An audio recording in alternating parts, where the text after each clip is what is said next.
Bienvenue dans Slow Marketing, le podcast qui dépoussière les codes du marketing pour promouvoir un marketing responsable, positif et engagé. Je suis votre hôte, Anaïs Baumgarten. Pour des insights et le transcript de l'épisode, ne manquez pas de vous abonner à notre newsletter.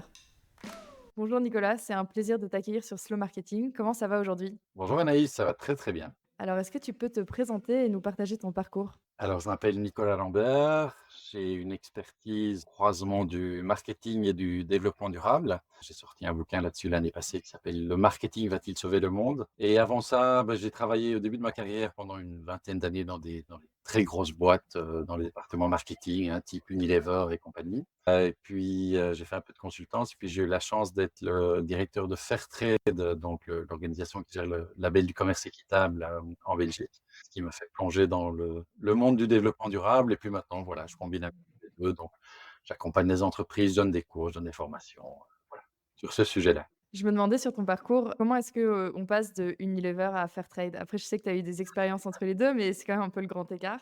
Oui, c'est ce qui apparaît de l'extérieur, donc j'ai souvent cette question-là. Après, moi, vraiment, l'idée du développement durable, alors même si on n'appelait pas ça comme ça à l'époque, mais de concilier, disons, le bien commun et le business, c'est quelque chose qui m'a toujours passionné, animé depuis mes études. Et l'idée aussi de travailler dans une ONG qui était liée au concept de développement nord-sud, et cetera, est aussi quelque chose qui m'a toujours passionné. Quand j'ai été en contact avec Fairtrade, je me suis dit: «Ah, c'est parfait parce que c'est une entreprise qui est dans le commerce, qui est liée aux biens de grande consommation», et ça, je connais avec mon expérience Unilever et autres. Et puis en plus, voilà, le but est de faire du développement, c'est de se soucier du bien commun, donc c'était un pont, idéal pour moi. Et au-delà de ça, alors je sais que vu de l'extérieur, hein, c'est très, très différent, c'est des mondes très, très différents, mais fondamentalement, c'est travailler avec des gens. Bon, les gens, travaillés chez Unilever, fondamentalement, étaient tous des très bonnes personnes, et puis chez Fairtrade, on retrouve aussi des très bonnes personnes, donc c'est moins différent finalement dans la réalité que ça ne peut, apparaître de l'extérieur. Alors aujourd'hui, je voulais qu'on parle de marketing et décroissance. Moi, c'est un sujet qui me travaille et sur lequel je réfléchis, depuis, quelque temps et j'avais, entendu et rencontré à une conférence sur le marketing et sur la communication responsable et tu as été le premier à lâcher le mot, décroissance, durant, toute, cette soirée de conférence. Du coup, je voulais, vraiment, en parler avec toi. Avant ça, est-ce que tu pourrais nous donner un peu ta définition de la décroissance et pourquoi est-ce que c'est important dans le contexte actuel? Alors la décroissance, c'est une théorie, c'est une philosophie, il y a beaucoup d'aspects. Il y a des aspects politiques, il y a des aspects philosophiques, il y a des aspects éthiques, il y a des aspects économiques évidemment, qui remet en cause, l'idée de, la poursuite à tout prix de la croissance, en partant du postulat que dans un monde avec des ressources limitées et dans une planète capacité aussi d'absorber nos déchets, finalement, les déchets de notre économie qui est aussi limitée, à un moment, la croissance, elle peut pas continuer. Donc ça, c'est un peu la philosophie générale. Alors dans le cadre du marketing, moi, je préférerais peut-être parler de sobriété parce que ça nous amène à des concepts peut-être un peu plus concrets, en fait. Et donc la sobriété, c'est un peu l'idée de se dire que, on va, dans certains cas, consommer moins, et en tout cas, consommer moins de produits ou de services, qui ont un impact sur notre environnement. En tout cas, consommer moins de ressources matérielles et donc produire moins aussi à partir de ressources matérielles. Et ça, évidemment, c'est un concept qui entre tout de suite en résonance un peu, inconfortable avec l'idée de marketing. Bah, justement, ma question, c'est est-ce que, le marketing est-il toujours pertinent dans une économie, en décroissance ou, en recherche de sobriété? Alors je crois que oui, maintenant, tout est toujours une question de définition, hein. Si on repart, vraiment aux bases et si on définit le marketing comme la discipline qui va faire en sorte qu'on va essayer de faire se rencontrer une offre et une demande, donc si on part vraiment aux bases du marketing, c'est ça, hein. Dès qu'on a une forme d'échange économique dans une société, en creux, qu'on le veuille ou non, même si on ne l'appelle pas comme ça, on a du marketing. C'est-à-dire que dès qu'on a un échange économique, il y a quelqu'un qui va décider ce qu'on va échanger, qui va décider de la valeur de cet échange, hein, qui va, décider de comment on va échanger les choses, les rendre disponibles, et cetera. Tout ça, en fait, c'est du marketing. Donc le marketing, ça Mmh. existe depuis qu'il y a des échanges, économiques, c'est-à-dire depuis très, très, très longtemps, depuis des milliers d'années. Donc dans la mesure où un monde, même un monde post-croissance sera un monde, j'espère quand même, où on va redevenir, chasseurs-cueilleurs et on va, toujours avoir des échanges économiques. Il y aura de facto du marketing.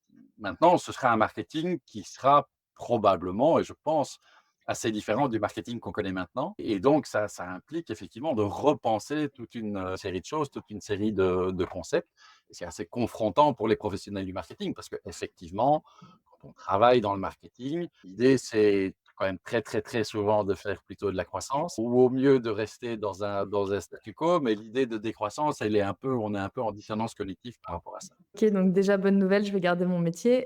Maintenant, bah, oui, comme tu dis, il faut repenser, la manière de faire du marketing. Ça me fait penser à la campagne, les des vendeurs de l'ADEME. Repense aussi un peu le métier, du vendeur, dans un contexte effectivement, où l'objectif n'est pas uniquement, la croissance. Selon toi, c'est quoi les principaux défis, et ou opportunités pour le marketing du coup dans ce contexte-là? Alors, si on revient finalement au principe, hein, donc ce qui est important, quoi d'abord? Peut-être si Mmh. tu me permets de revenir un petit peu en arrière, pourquoi est-ce que ce concept peut être important? Alors ce concept, il fait débat, hein, il y a, un tas de gens qui pensent que c'est pas du tout une bonne idée.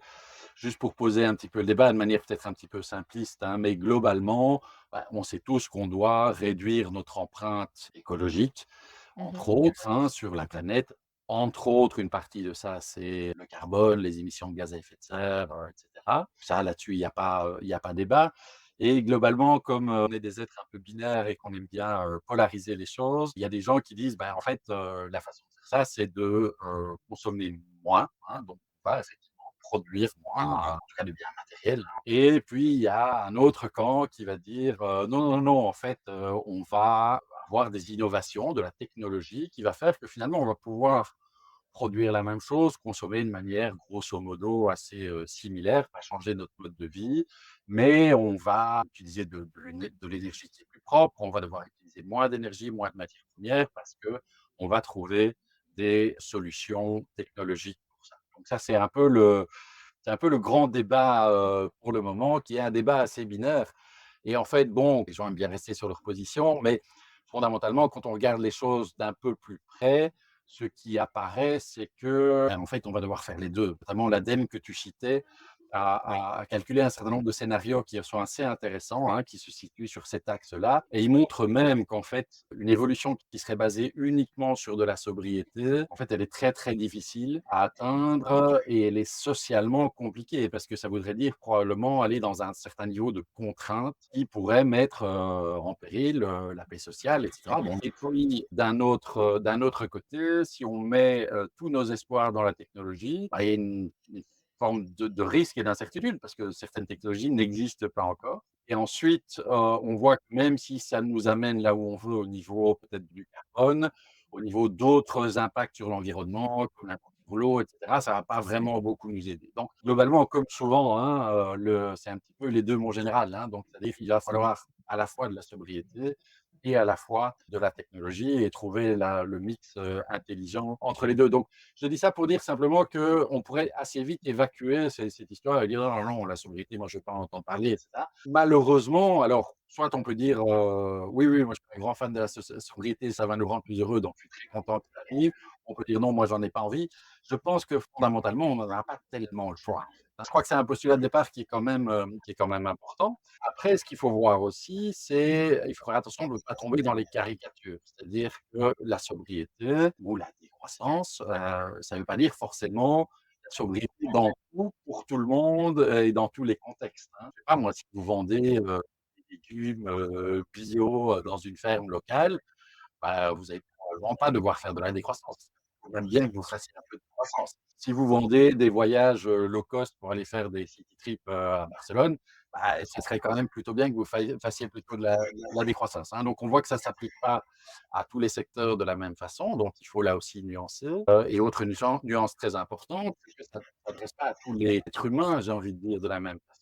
C'est-à-dire qu'il est évident que des gens qui vivent dans des pays, en voie de développement à, les minimums vitaux en termes, de nourriture, de soins de santé et cetera. C'est évident qu'on ne va pas leur demander de faire de la décroissance et même dans nos pays, ça concerne quand même plutôt les gens qui sont les plus, nantis et qui, par définition, mathématiquement, sont ceux aussi qui vont consommer le plus et donc avoir l'empreinte la plus élevée et quand je dis les gens les plus nantis, c'est pas, uniquement Bernard Arnault, hein, c'est probablement un certain nombre de gens qui nous écoutent, c'est peut-être toi ou moi, en faisant des hypothèses sur notre situation et donc, alors c'est une très longue introduction pour répondre à à ta question, mais je crois que c'est important parce que du coup, d'un point de vue marketing, ben ça dépend et ça dépend. Si tu es dans un secteur qui est un secteur qui va plutôt participer à l'économie à une économie, soutenable et cetera, ça va plutôt être une bonne nouvelle quelque part, hein. Donc ça, c'est pas vraiment un problème. Effectivement, si tu travailles dans le secteur du c'est un peu un cliché, mais du transport aérien ou, de la viande de bœuf, bah, effectivement, ça, c'est beaucoup plus confrontant et c'est beaucoup plus complexe à gérer et évidemment là, ça va entrer un peu en clash avec la notion de marketing. Sauf si tu as la capacité de complètement remettre en cause ton secteur et de dire: «Bon, moi je me définis pas comme un vendeur de viande de bœuf, mais comme un vendeur de protéines et à partir de demain, je vais, principalement, faire la promotion de la protéine végétale au lieu de l'entrecôte». Hein, donc voilà, donc ça dépend un petit peu des secteurs.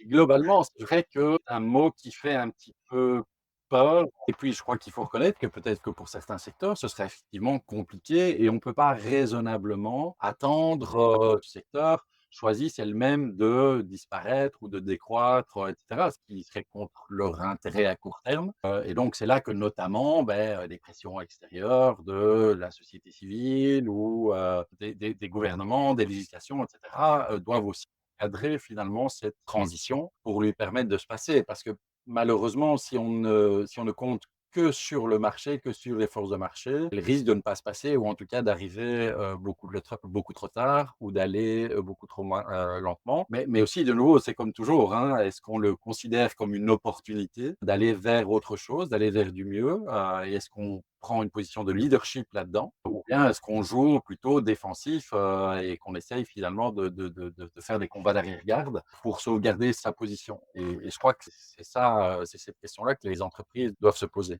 Il y a un concept que j'aime bien en fait, qui s'appelle le concept ASI.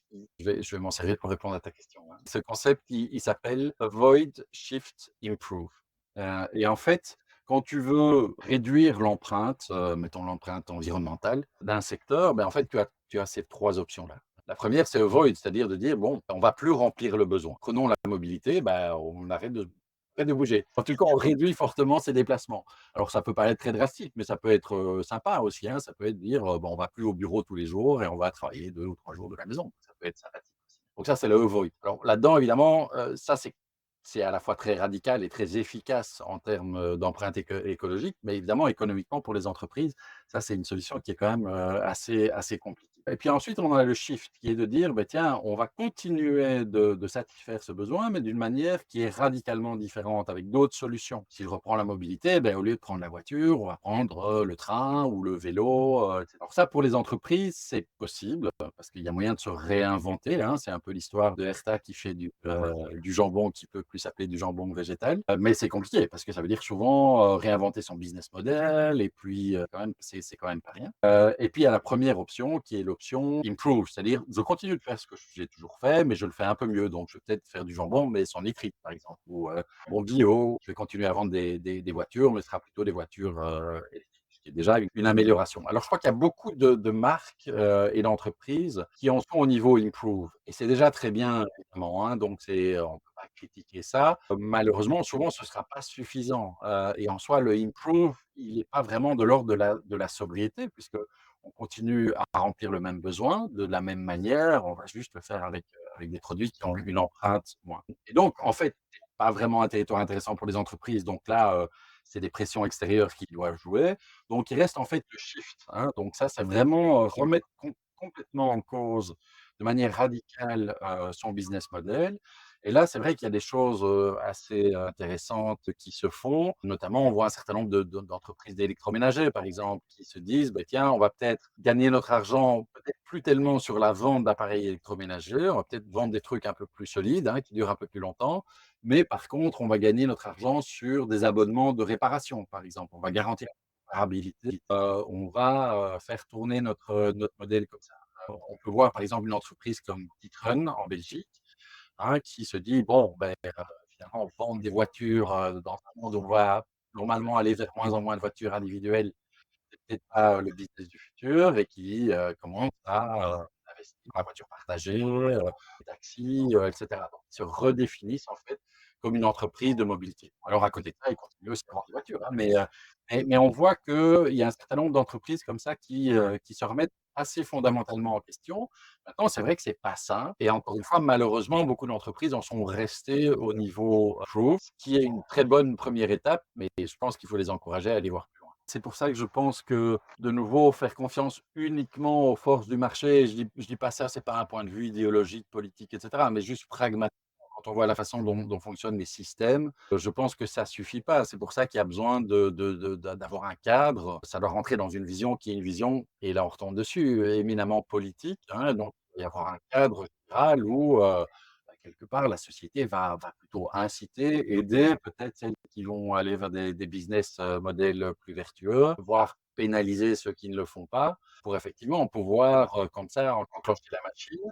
Après, ça dépend aussi un peu de l'horizon de temps sur lequel pensent les entreprises, et on voit qu'il y a un certain nombre d'entreprises qui pensent vraiment sur le très long terme et qui se rendent compte qu'à un moment, les ressources, elles vont s'épuiser. Je veux dire, il y a un côté mathématique, et que de toute façon, il va falloir aller, si elles veulent continuer à remplir justement ces besoins, il va falloir aller vers des, modèles beaucoup plus circulaires, vers plus de l'économie de la fonctionnalité, et cetera. Donc je pense qu'il peut aussi y avoir un calcul qui est de se dire: «Bah, de toute façon, par la porte ou par la fenêtre, on va devoir y aller, donc autant être les leaders, hein, autant être les premiers, autant montrer le chemin et éviter un peu l'effet Kodak», hein, où on se dit: «Bon, ils étaient bien confortables, ils gagnaient beaucoup de sous avec leur business model, mais finalement ça s'est pas très bien terminé pour eux». J'ai un exemple en tête, je pourrais pas citer la marque, mais disons que c'est, dans les boissons. Ils avaient fait du développement produit et découvert, une plante qui vraiment donnait un goût incroyable à leur boisson. En fait, vraiment, ils ont fait tous les user tests et c'était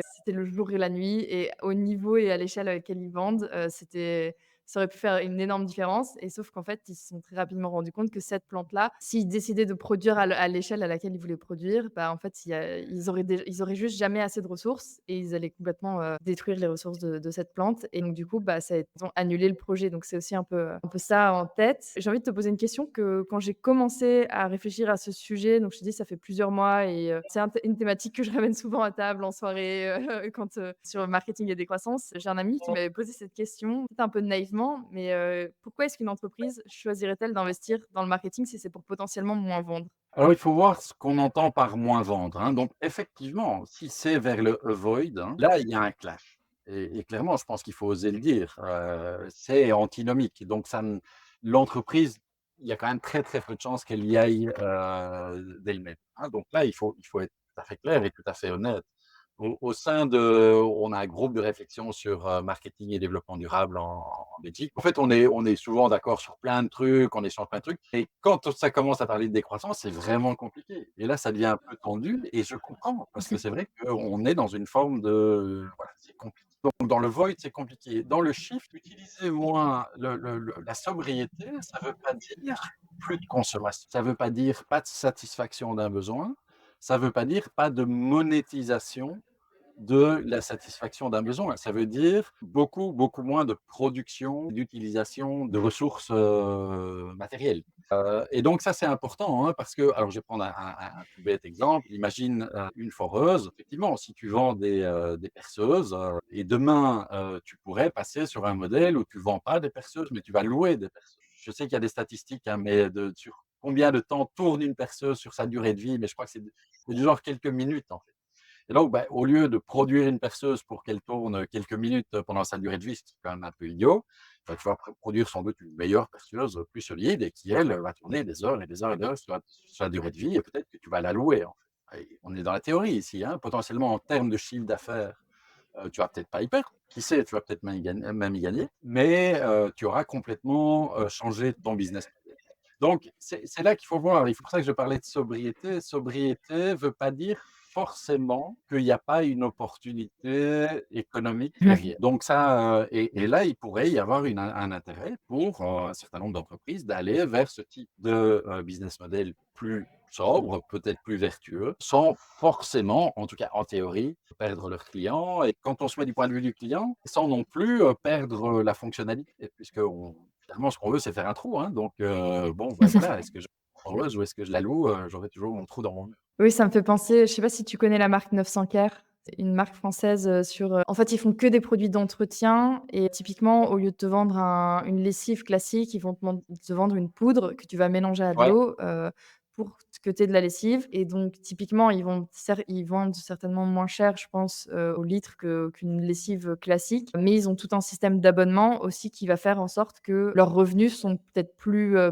pérennes dans le temps que s'ils avaient lancé juste une lessive, responsable, on va dire, sur le marché. Je pense à un peu le shift aussi de business model, quoi. tout à fait, donc ça, c'est aussi une possibilité. Il y a aussi un domaine dans lequel le marketing, a une puissance potentielle énorme, c'est justement alors si on repart d'un point de vue un petit peu plus philosophique, hein, le marketing, c une autre définition du marketing, c'est création de valeur, en fait, hein. Mmh Donc mh. c'est-à-dire créer de la valeur pour l'entreprise, créer de la valeur pour le client et l'association américaine du marketing dit, aussi créer de la valeur pour la société, en général. Et là, si on l'aborde de ce point de vue-là, c'est aussi de se dire: «Mais c'est quoi? Qu'est-ce qui a de la valeur, finalement? Qu'est-ce qui a de la valeur?» Alors, est-ce que toute valeur doit être monétisée? Ça, c'est toute la le Mmh. problème des copains et ça, je pense qu'il faut aussi, pouvoir oser réfléchir, hein. Toute valeur ne doit pas forcément être monétisée. Aller, aider son voisin à tondre la pelouse, c'est de la valeur aussi, on n'a pas besoin forcément de le faire payer pour ça. Puis voilà, toute valeur ne doit pas non plus être basée forcément sur un échange de biens matériels. Donc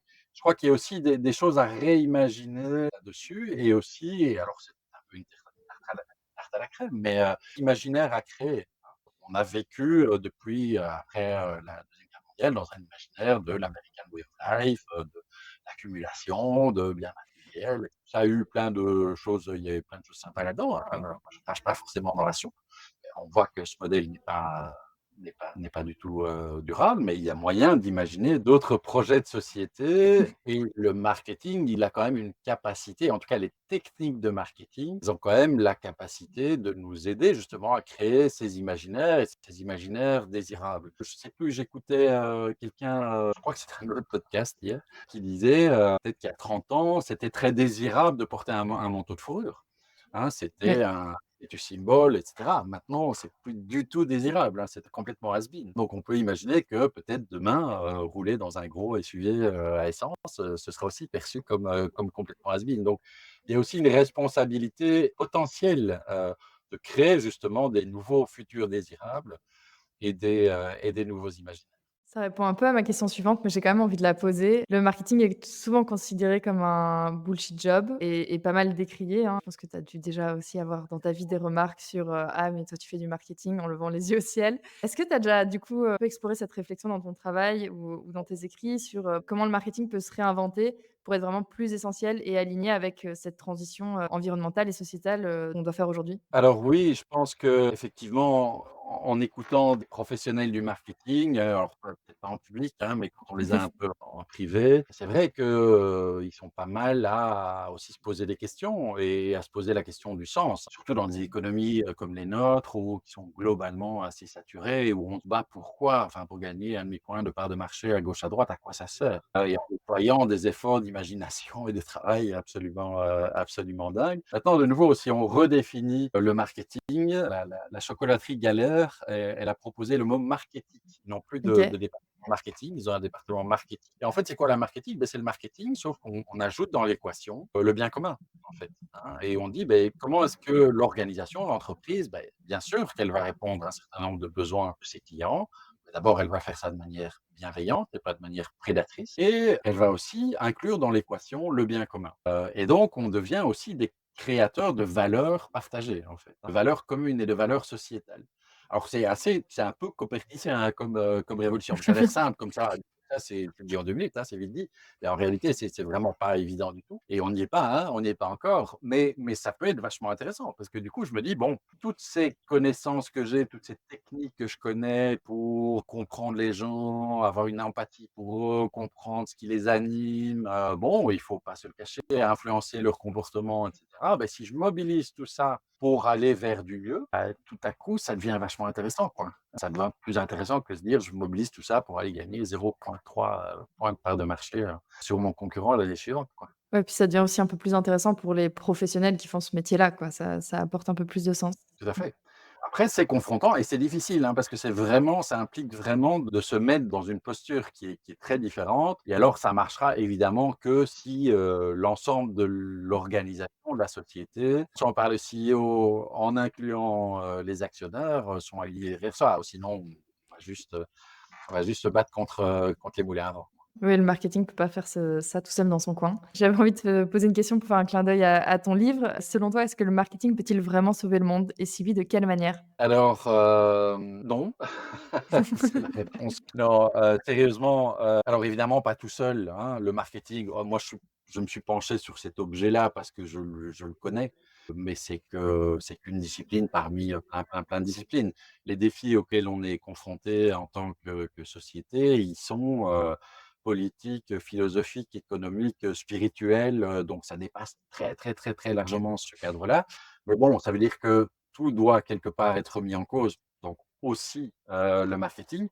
Donc le marketing tout seul, évidemment, ne va pas sauver le monde. Par contre, moi, je suis assez persuadé qu'on ne va pas sauver le monde sans marketing. Pourquoi? Parce que simplement, comme je le disais, le marketing, c'est la façon d'organiser le rapport, entre offre et demande. C'est-à-dire, c'est la façon aussi d'organiser notre rapport à la consommation. On ne va pas changer totalement nos modèles économiques vers des modèles qui sont soutenables si on ne change pas totalement notre rapport à la consommation. Et donc, pour ça, on a besoin de marketing, mais on a besoin d'un marketing qui soit orienté d'une manière quand même très différente de ce qu'il est majoritairement aujourd'hui. Bien d'accord. Nicolas, si je te dis slow marketing, tu penses à quoi? Ah ben j'aime bien, ça me va. Je crois je pense qu'il faut de plus en plus faire un certain éloge de la lenteur, en fait.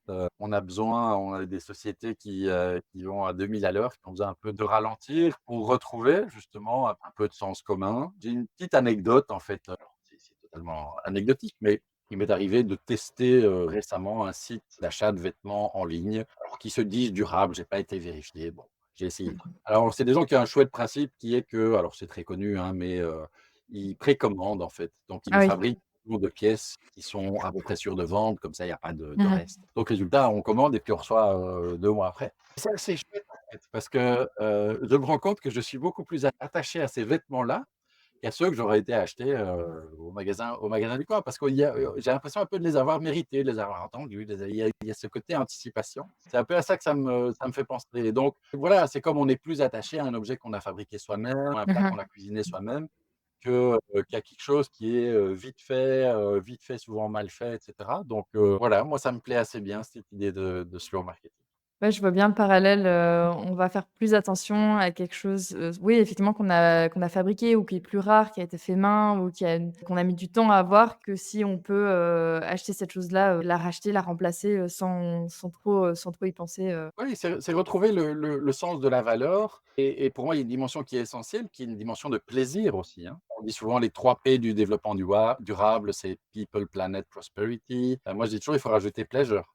Parce que si c'est pas chouette, on va pas y aller, quoi. Et Ouais. donc aussi ce côté de se dire: «Beh, je vais peut-être», alors sachant qu'on est des privilégiés et qu'il y a des gens qui n'ont pas le choix, hein, donc on est très clair, mais je vais peut-être acheter moins de choses de meilleure qualité, je vais peut-être prendre un peu plus de temps pour les acheter, ça, c'est aussi une vraie source de plaisir. Mais voilà, ça implique de changer un petit peu son mindset et pour être tout à fait clair, moi, je suis qu'au tout début de ce projet-là, hein, mais je pense qu'il y a des choses assez sympas, en fait, qui peuvent être faites de ce côté-là. Ouais, beh, moi sur la notion, et ça revient à ton exemple, sur le vestimentaire, sur la mode, sur la notion de plaisir, ça va faire, bientôt 10 ans que j'achète, quasiment plus de vêtements neufs et que je fais que du seconde main, friperie, et cetera et franchement, il y a rien de plus satisfaisant que un de trouver une super pièce en seconde main et de 2 de pouvoir dire, je l'ai encore fait tout à l'heure avec ma chemise là, on m'a dit: «Waouh, elle est super belle ta chemise», de pouvoir dire: «Oui, elle vient des petits riens». Et de dire enfin, genre, je l'ai trouvé, j'ai été la chiner, chercher, dans le magasin rue américaine et vraiment, fouiller, pendant des heures plutôt que tout simplement aller, chercher une chemise dans un magasin, de fast fashion où tout le monde a la même, quoi. Quand on parle de recréer des imaginaires désirables, il y a 10 ans, je pense pas que grand monde se serait vanté d'avoir été acheter ces Et vêtements. moi non plus, hein. Moi, mon réflexe, c'était, H&M, Zara, donc ouais. C'est assez intéressant. Pour conclure, Nicolas, si tu devais conseiller une action concrète, aux marketeuses et marketeurs qui nous écoutent pour, potentiellement revoir, leurs pratiques, de marketing vers plus de sobriété, ça serait laquelle? Alors je pense, la 1re chose, hein, c'est d'abord vraiment de s'informer sur le sujet, faire une fresque du climat, enfin il y a plein d'outils qui existent, creuser un peu la matière. Parce que je me rends compte, et c'est pas du tout une critique, c'est normal, on n'a pas été éduqué pour ça.